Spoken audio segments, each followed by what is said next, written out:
फैसल वावदा की जजेस के खिलाफ न्यूज़ कॉन्फ्रेंस का, जिस पर सुप्रीम कोर्ट ने आज खुद नोटिस ले लिया है। समाअत कल होगी। चीफ जस्टिस काजी फाइज़ की सरबराही में 3 रुकनी बेंच समाअत करेगा। नैब तरमीम केस की समाअत के दौरान भी फैसल वावदा की प्रेस कॉन्फ्रेंस का जिक्र हुआ था। जी हाँ, आपको बता रहे हैं सुप्रीम कोर्ट की जानिब से जो है वो नोटिस ले लिया गया है। इसी बारे में मज़ीद तफसीलात जानते हैं डिप्टी ब्यूरो चीफ इस्लामाबाद आसिया कौसर से। आसिया, बताइएगा क्या तफसीलात हैं आपके पास? जी बिल्कुल, ज़राए के मुताबिक आज सुप्रीम कोर्ट ने फैसल वावदा की जो प्रेस कॉन्फ्रेंस थी जो कि इस्लामाबाद प्रेस क्लब के अंदर की गई थी, उसका जो है वो नोटिस ले लिया गया है चीफ जस्टिस की जानिब से। और फैसल वावदा ने गुज़िश्ता रोज़ जो है ये प्रेस कॉन्फ्रेंस करके इस्लामाबाद हाई कोर्ट के जजेस को तनकीद का निशाना बनाया था। आज नैब तरमीम केस के दौरान जो है फैसल वावदा की प्रेस कॉन्फ्रेंस का जिक्र हुआ और सुप्रीम कोर्ट ने फैसल वावदा की प्रेस कॉन्फ्रेंस का आज खुद नोटिस ले लिया है। दौरान समाअत जस्टिस अतर मिनल्ला ने अटॉर्नी जनरल को रोस्टम पर बुलाकर तशवीश का इजहार भी किया था।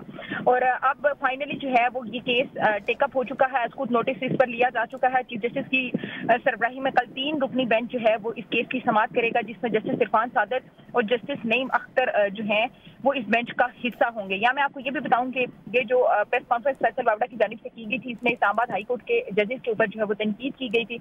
और आज जब नैब तरमीम का केस शुरू हुआ तो उस दौरान भी जो है इस प्रेस कॉन्फ्रेंस का जिक्र हुआ, जिसके बाद जस्टिस अतर मिनल्ला ने जो है वो अटॉर्नी जनरल को रोस्टम पर बुलाया और रोस्टम पर बुलाने के बाद जो है उनके साथ तशवीश का इजहार भी किया था। तो अब जब नैब तरमीम केस जो है वो खत्म हुआ और उसके बाद यकीनी तौर पर जजेस की जो कमेटी है, चूंकि प्रैक्टिस एंड प्रोसीजर के बाद 3 रुकनी कमेटी जो है वो ये इख्तियार रखती है, जिसके सरबराह जो है वो चीफ जस्टिस होते हैं, वो ये इख्तियार रखती है कि आज खुद नोटिस का जो है वो किस केस में खुद नोटिस लिया जा सकता है, कौन सा बेंच बनेगा। ये तमाम तर इख्तियार जो हैं वो अब सिर्फ चीफ जस्टिस के पास नहीं रहे, बल्कि 3 रुकनी जो है वो कमेटी इन चीज़ों को जो है वो देखती है। तो अब चीफ जस्टिस ने इस पर अद्भुत नोटिस ले लिया है। यकीनी तौर पर कमेटी में ये चीज़ डिस्कस हुई होगी और उसके बाद ये अद्भुत नोटिस लिया गया होगा। आसिया, जैसे कि आपने बताया कि जस्टिस अतर मिनल्ला ने अटॉर्नी जनरल को रोस्टम पर बुलाकर कहा था कि अब क्या अब आप हमारी पगड़ियों को उछालेंगे, फुटबॉल बनाएंगे, आपने जजेस को धमकाना शुरू कर दिया। तो इस तरह के रिमार्क्स इस तरह से आज दिए गए हैं जस्टिस अतर मिनल्ला की जानिब से। लग तो यही रहा था कि वो प्रेस कॉन्फ्रेंस को जो है उस खुद नोटिस ले सकते हैं। अब इन जो 3 रुकनी कमेटी बनाई है, इसमें कौन कौन से जजेस शामिल होंगे? अतर मिनल्ला भी इस बेंच का हिस्सा होंगे?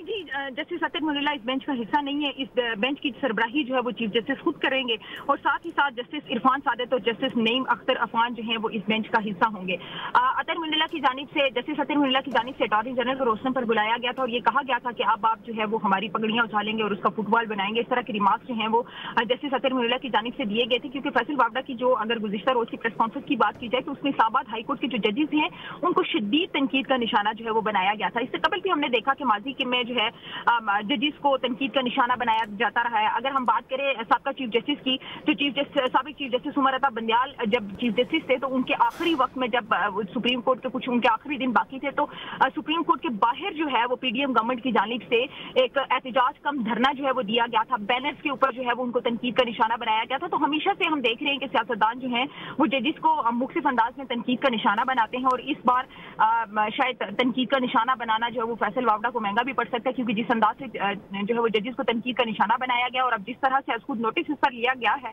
तो यकीनी तौर पर इस केस को बड़ा सीरियसली लिया जाएगा। और चीफ जस्टिस चूंकि इस केस में जो बेंच तश्कील दिया गया है उसकी सरबराही भी खुद कर रहे हैं और जस्टिस इरफान सादत जो है वो इस बेंच का हिस्सा होंगे। साथ ही साथ जस्टिस नईम अख्तर जो हैं वो भी इस बेंच का हिस्सा होंगे। तो ये 3 रुकनी बेंच जो है वो कल इस केस की समाअत करेगा ज़राए के मुताबिक। और अभी जो है वो बाकायदा तौर पर इसकी कॉज लिस्ट भी जो है वो जारी कर दी जाएगी बेंच की भी और साथ ही साथ केस की भी, और उसमें टाइमिंग भी बता दी जाएगी कि 9:30 बजे ये केस टेकअप होगा या 11:30 बजे जो है वो टेकअप होगा। इसके डायरी नंबर और दीगर जो है वो चीजें भी अब से कुछ देर में सामने आना शुरू हो जाएंगी, क्योंकि कॉज लिस्ट अमूमी तौर पर शाम को जो है वो बनाई जाती है।